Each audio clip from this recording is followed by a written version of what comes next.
welcome to Artemis Trade Talks. I'm Diane Braswell, CEO of Artemis Lifestyles, and I'm here today with Matt DeWolf, CEO of Frontsteps. Hi, Matt. Hey, Dan. Thanks for having us. You are welcome. Thanks for being here. So tell us a little bit about Frontsteps and what you guys do. So at Frontsteps, we're a complete technology platform for community management companies, specifically those that focus on homeowner associations, condo associations, and co-ops. It's really a specialized part of the whole prop tech space, and we're all in on this space. We've been doing it for many years now. We're one of the largest technology providers to the community, and we're really a pioneer on using technology to do things and moving the industry forward. So there's a ton of opportunity there. We're excited to be working with Artemis, and we're excited about what the future holds for really creating amazing new experiences for our homeowners, the board members, the leaders of the community. Absolutely, and I've been in this industry some time. I've worked with Frontsteps some time too. So do you want to talk a little bit about how the industry has changed from a technology perspective? The technology, I've been in the industry for almost 8 years now, and I've seen a tremendous change in the industry. When I first came to the industry, it really was all about the back office or the home office for the management company. I mean, everybody was hyper-focused on making sure that the accounting, reporting, the back office, some of the workflows for everybody at the home office, really making sure that that was dialed in. Integrations with banks to make sure that the dollars are moving back and forth. That was all there. For me personally, I view that as just table stakes, right? Yeah. That is such the basics, right? For us to achieve the true vision for helping communities thrive and be truly exceptional, we have to bring more people into the equation. And what I mean about that is I'm talking the board members and the homeowners and the community managers who are out and about going around the community. We need to bring those people into the technology stack as well, which is really, that's the precipice we're on right now. I think we're starting to see that shift in the industry where people are saying, great, the back office is rock solid. Yep. We've gotten everything we need there. Now, how do we bring more people into the conversation using technology? And that's where we've been a pioneer as far as really accelerating the mobile app aspect of things for not only the homeowner and board member, but also for the community manager as well. Definitely, and that's something that we're in an industry that serves people, and sometimes we forget that, and so your software definitely brings that aspect to the table, and we like that. So speaking of people though, how do you get adoption? So you get adoption at the risk of oversimplifying this. Right. It's really about making everything as super easy as possible. And let me give you a couple of examples. First of all, we all get inundated with emails. So do we send out emails? Yes. But we have recognized that people get too many emails. They don't read half of them. And you're lucky if you get, it's almost like the old junk mail we used to get in our mailboxes, right? People just kind of throw it away. Yep. We're being really clever on how we get to people and make it easy for them. Something as simple as just a yard sign. Yeah, that's interesting, the yard Right? sign, yeah. So one of the nice things that the pandemic gave us is QR codes. Yeah. I mean, they already existed, right? Right.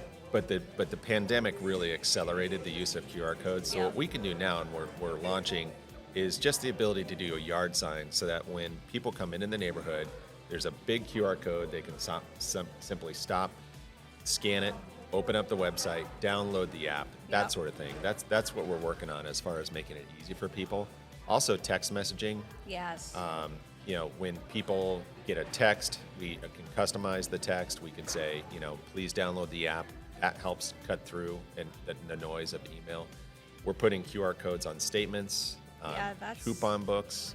I like We're that. putting it all there. So basically, you have to touch people. I think in consumer marketing, you have to touch people something like 20 or 30 times before they start to respond. Yep. And that's what we've noticed too. That's what we're getting. And in every different aspect, right? You're hitting them email, phone, email, app. phone, yard signs. I love the yard sign. The yard signs. Also, just the monuments in the neighborhood. You could put up posters with the QR code on them. You could do flyers inside common spaces like communities, community centers and pools, tennis courts, things like that.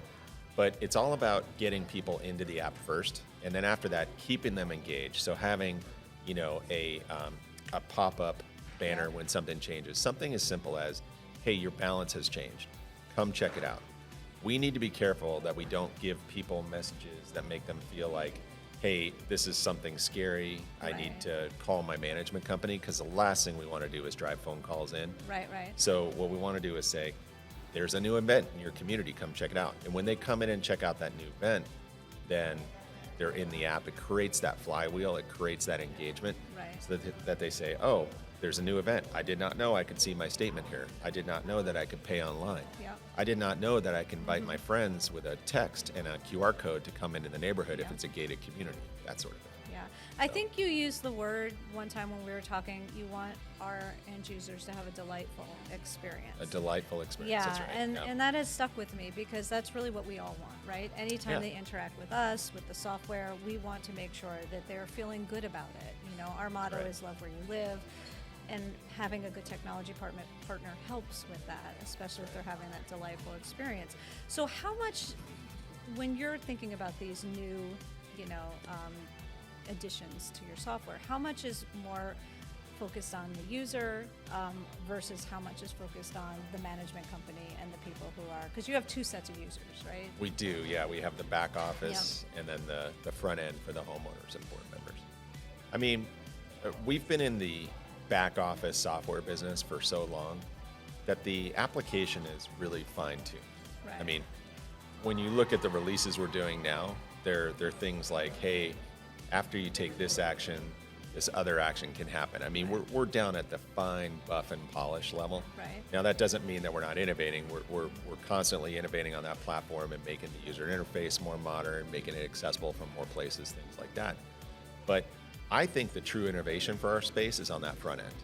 I agree. It's where Yeah. the homeowner, where we can meet the homeowner where the homeowner Yeah, wants to be absolutely. met. So, an example, if I'm a board member, which in most cases is a volunteer role, Right. and you don't get a lot of pats on the back, you get a Yeah. lot of, right? No. You get a lot of stressful situations. So what we do is we put ourselves in their shoes and we say, okay, what kind of experience would we want? Well, we would want to, a couple days before the board meeting, we'd want to have a packet on our iPad. Absolutely.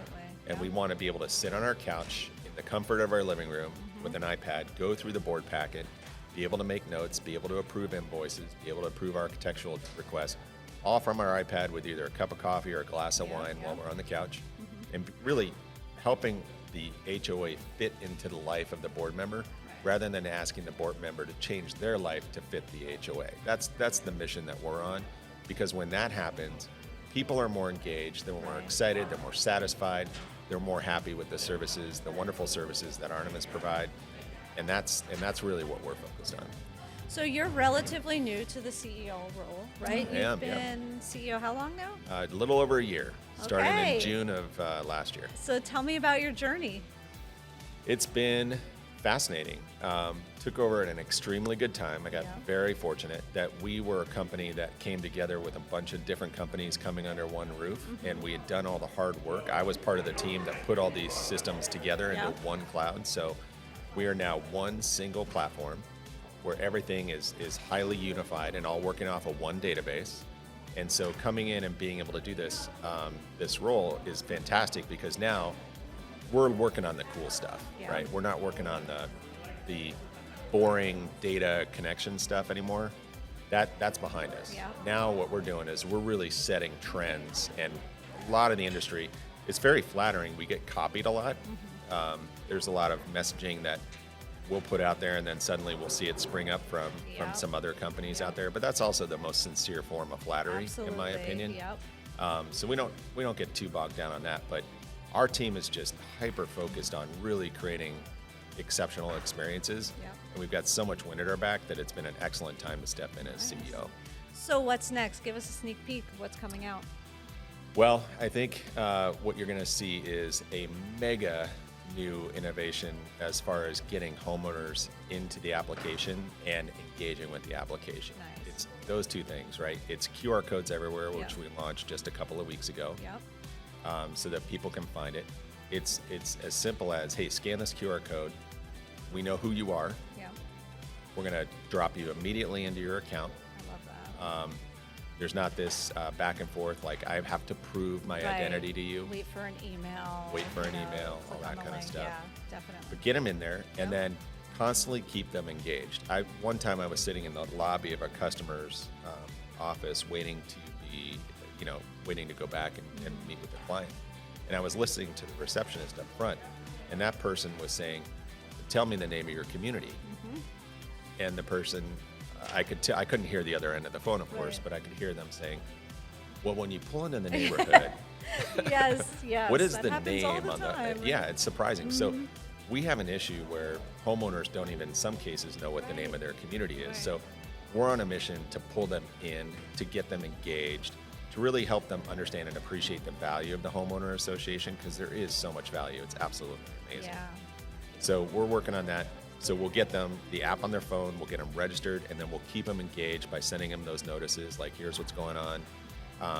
There's an application that a lot of people might know called Credit Karma. That one will give you your credit score for free. Yeah. And the way that they do that is, they need to keep you engaged. They need to show you advertising and stuff like that. Right. We're fairly similar, right? Right. Like, what's in it for the homeowner to stay Sure. engaged with the mobile app? Yep. We want that engagement. So for us to be able to push information out, notifications either through text or pop-up messages, Right. that's really the way you do it. And there's so many great examples of that we can, leverage, and that's what we're working on there. Yeah, and communication is so important. To get that information out to the owners makes for a delightful experience for everybody, because they know what's going on in Right. their HOA. So if you were to talk to new board members, other management companies, what would you tell them to look for when choosing a software? Well, first of all, the software is important, but the management company is what makes it work, right? That's right. I mean, let's be honest. So Yep. I would say, first and foremost, look for a management company that embraces technology. Yes.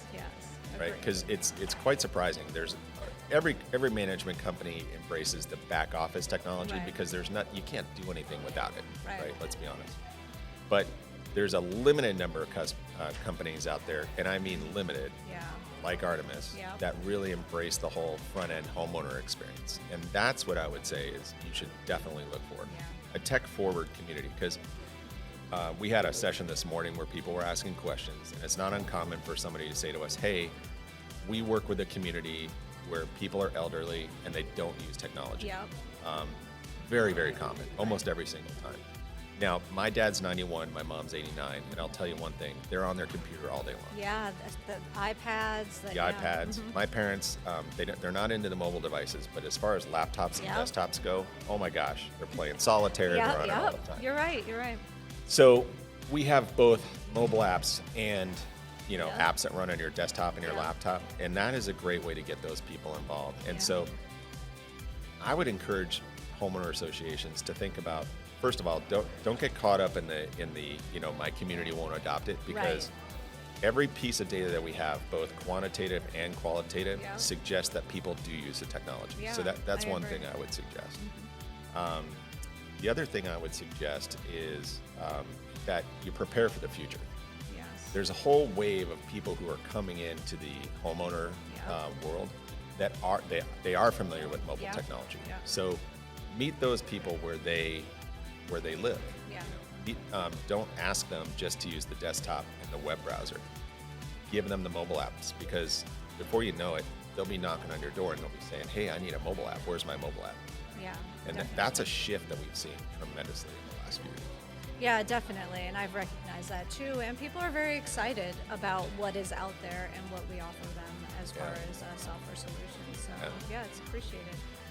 I would say, another area that a lot of board members don't think about is online payments. Agree. Here's what's interesting. A lot of people say, well, we just mail checks, right? The U.S. Post Office, who, let's be honest, they're not flush with cash. Right. They're having some financial Yeah. challenges. They themselves have said, please stop sending checks Yep. in the mail.